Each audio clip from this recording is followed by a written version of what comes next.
Gempar, Uni Eropa kian kelabakan, tak cuma nikel, Prabowo gaspol hilirisasi timah dan tembaga. Benar-benar geger, saat ini Eropa berharap Indonesia mencabut larangan ekspor terhadap komoditas nikel mentah. Nampaknya Prabowo Subianto kian menjadi-jadi dan membuat aliansi tersebut kelabakan, dengan menghubungkan akan melakukan penyempurnaan, serta perluasan hilir asasi tentunya di bidang tembaga dan timah. Yang kedua komunitas ini memang tak kalah penting, dari nikel dan bahan mineral lainnya. Tentunya ini menjadi sinyal positif, bagi kita semua apalagi memang kebijakan Presiden Joko Widodo, sudah memberlakukan larangan bagi timah dan tembaga ini.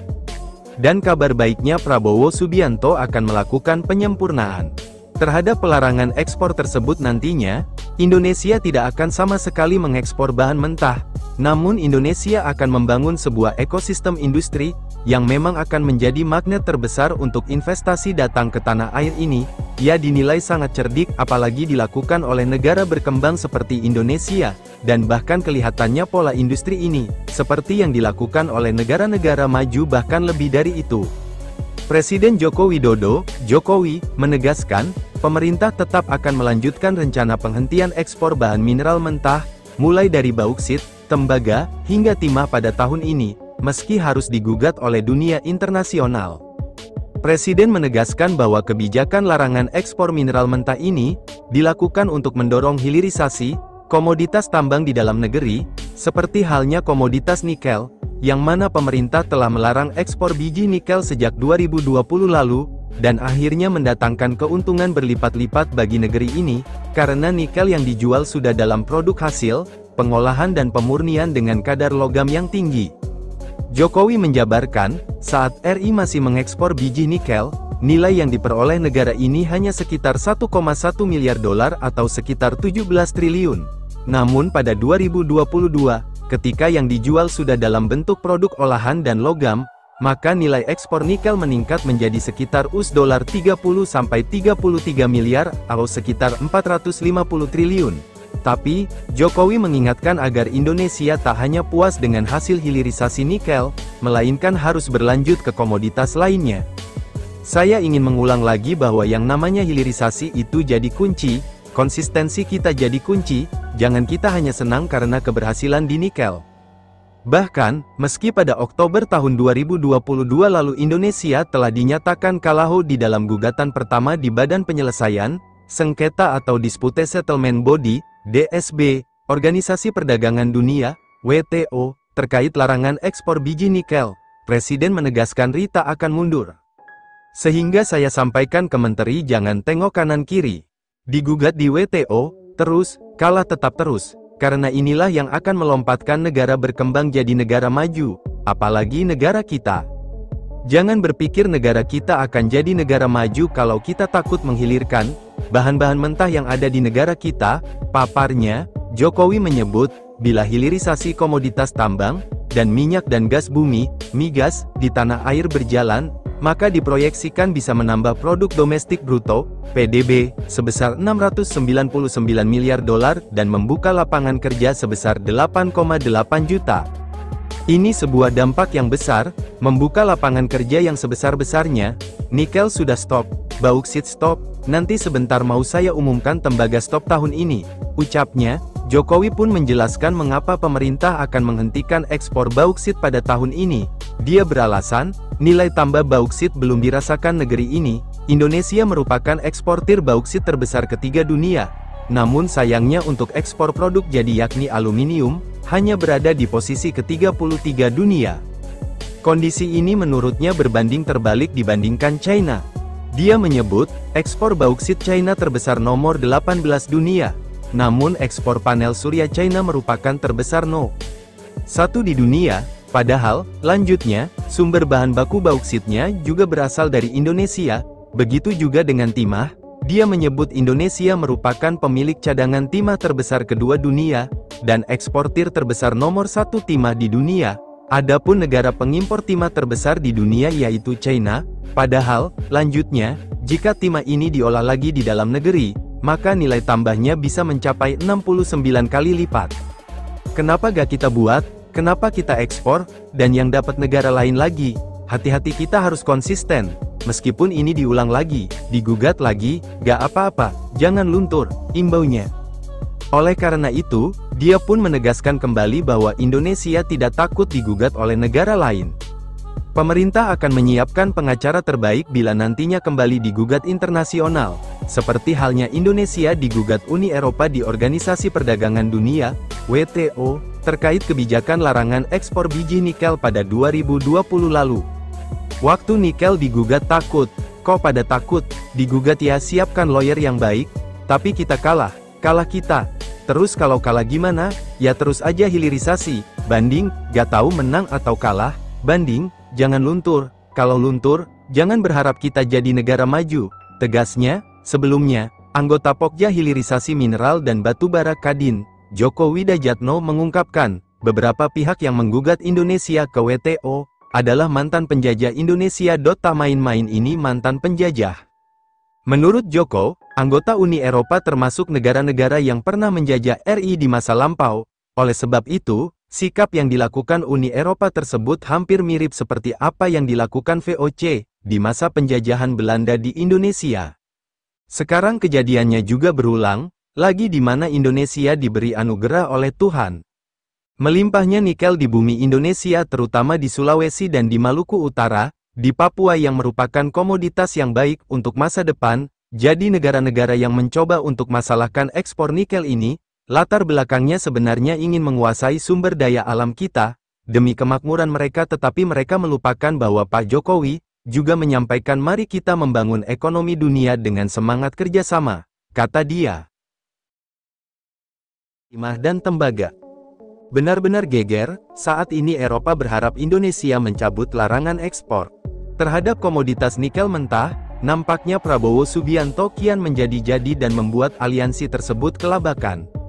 Dengan menghubungkan akan melakukan penyempurnaan serta perluasan hilir asasi tentunya di bidang tembaga dan timah. Yang kedua komunitas ini memang tak kalah penting dari nikel dan bahan mineral lainnya. Tentunya ini menjadi sinyal positif bagi kita semua, apalagi memang kebijakan Presiden Joko Widodo sudah memberlakukan larangan bagi timah dan tembaga ini. Dan kabar baiknya Prabowo Subianto akan melakukan penyempurnaan terhadap pelarangan ekspor tersebut. Nantinya, Indonesia tidak akan sama sekali mengekspor bahan mentah, namun Indonesia akan membangun sebuah ekosistem industri, yang memang akan menjadi magnet terbesar untuk investasi datang ke tanah air ini. Ia dinilai sangat cerdik, apalagi dilakukan oleh negara berkembang seperti Indonesia, dan bahkan kelihatannya pola industri ini, seperti yang dilakukan oleh negara-negara maju bahkan lebih dari itu. Presiden Joko Widodo, Jokowi, menegaskan, pemerintah tetap akan melanjutkan rencana penghentian ekspor bahan mineral mentah, mulai dari bauksit, tembaga, hingga timah pada tahun ini, meski harus digugat oleh dunia internasional. Presiden menegaskan bahwa kebijakan larangan ekspor mineral mentah ini, dilakukan untuk mendorong hilirisasi, komoditas tambang di dalam negeri, seperti halnya komoditas nikel, yang mana pemerintah telah melarang ekspor biji nikel sejak 2020 lalu, dan akhirnya mendatangkan keuntungan berlipat-lipat bagi negeri ini, karena nikel yang dijual sudah dalam produk hasil pengolahan dan pemurnian dengan kadar logam yang tinggi. Jokowi menjabarkan, saat RI masih mengekspor biji nikel, nilai yang diperoleh negara ini hanya sekitar 1,1 miliar dolar atau sekitar 17 triliun. Namun pada 2022, ketika yang dijual sudah dalam bentuk produk olahan dan logam, maka nilai ekspor nikel meningkat menjadi sekitar US$30-33 miliar atau sekitar 450 triliun. Tapi, Jokowi mengingatkan agar Indonesia tak hanya puas dengan hasil hilirisasi nikel, melainkan harus berlanjut ke komoditas lainnya. Saya ingin mengulang lagi bahwa yang namanya hilirisasi itu jadi kunci, konsistensi kita jadi kunci, jangan kita hanya senang karena keberhasilan di nikel. Bahkan, meski pada Oktober tahun 2022 lalu Indonesia telah dinyatakan kalah di dalam gugatan pertama di Badan Penyelesaian Sengketa atau Dispute Settlement Body, DSB, Organisasi Perdagangan Dunia, WTO, terkait larangan ekspor biji nikel, Presiden menegaskan Rita akan mundur. Sehingga saya sampaikan ke Menteri jangan tengok kanan kiri. Digugat di WTO, terus, kalah tetap terus. karena inilah yang akan melompatkan negara berkembang jadi negara maju, apalagi negara kita. Jangan berpikir negara kita akan jadi negara maju kalau kita takut menghilirkan bahan-bahan mentah yang ada di negara kita, paparnya. Jokowi menyebut, bila hilirisasi komoditas tambang, dan minyak dan gas bumi, migas, di tanah air berjalan, maka diproyeksikan bisa menambah produk domestik bruto, PDB, sebesar 699 miliar dolar dan membuka lapangan kerja sebesar 8,8 juta. Ini sebuah dampak yang besar, membuka lapangan kerja yang sebesar-besarnya. Nikel sudah stop, bauksit stop, nanti sebentar mau saya umumkan tembaga stop tahun ini, ucapnya. Jokowi pun menjelaskan mengapa pemerintah akan menghentikan ekspor bauksit pada tahun ini. Dia beralasan, nilai tambah bauksit belum dirasakan negeri ini. Indonesia merupakan eksportir bauksit terbesar ketiga dunia. Namun sayangnya untuk ekspor produk jadi yakni aluminium, hanya berada di posisi ke-33 dunia. Kondisi ini menurutnya berbanding terbalik dibandingkan China. Dia menyebut, ekspor bauksit China terbesar nomor 18 dunia. Namun ekspor panel surya China merupakan terbesar No. 1 di dunia, padahal, lanjutnya, sumber bahan baku bauksitnya juga berasal dari Indonesia, begitu juga dengan timah. Dia menyebut Indonesia merupakan pemilik cadangan timah terbesar kedua dunia, dan eksportir terbesar nomor 1 timah di dunia. Adapun negara pengimpor timah terbesar di dunia yaitu China, padahal, lanjutnya, jika timah ini diolah lagi di dalam negeri, maka nilai tambahnya bisa mencapai 69 kali lipat. Kenapa gak kita buat? Kenapa kita ekspor? Dan yang dapat negara lain lagi? Hati-hati, kita harus konsisten. Meskipun ini diulang lagi, digugat lagi, gak apa-apa, jangan luntur, imbaunya. Oleh karena itu, dia pun menegaskan kembali bahwa Indonesia tidak takut digugat oleh negara lain. Pemerintah akan menyiapkan pengacara terbaik bila nantinya kembali digugat internasional, seperti halnya Indonesia digugat Uni Eropa di Organisasi Perdagangan Dunia, WTO, terkait kebijakan larangan ekspor biji nikel pada 2020 lalu. Waktu nikel digugat takut, kok pada takut, digugat ya siapkan lawyer yang baik, tapi kita kalah kita. Terus kalau kalah gimana? Ya terus aja hilirisasi, banding, gak tahu menang atau kalah, banding. Jangan luntur, kalau luntur, jangan berharap kita jadi negara maju, tegasnya. Sebelumnya, anggota Pokja Hilirisasi Mineral dan Batubara Kadin, Djoko Widodo mengungkapkan, beberapa pihak yang menggugat Indonesia ke WTO, adalah mantan penjajah Indonesia. Tak main-main ini mantan penjajah. Menurut Djoko, anggota Uni Eropa termasuk negara-negara yang pernah menjajah RI di masa lampau, oleh sebab itu, sikap yang dilakukan Uni Eropa tersebut hampir mirip seperti apa yang dilakukan VOC di masa penjajahan Belanda di Indonesia.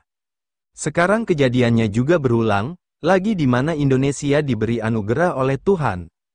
Melimpahnya nikel di bumi Indonesia terutama di Sulawesi dan di Maluku Utara, di Papua yang merupakan komoditas yang baik untuk masa depan, jadi negara-negara yang mencoba untuk masalahkan ekspor nikel ini, latar belakangnya sebenarnya ingin menguasai sumber daya alam kita, demi kemakmuran mereka, tetapi mereka melupakan bahwa Pak Jokowi juga menyampaikan mari kita membangun ekonomi dunia dengan semangat kerjasama, kata dia.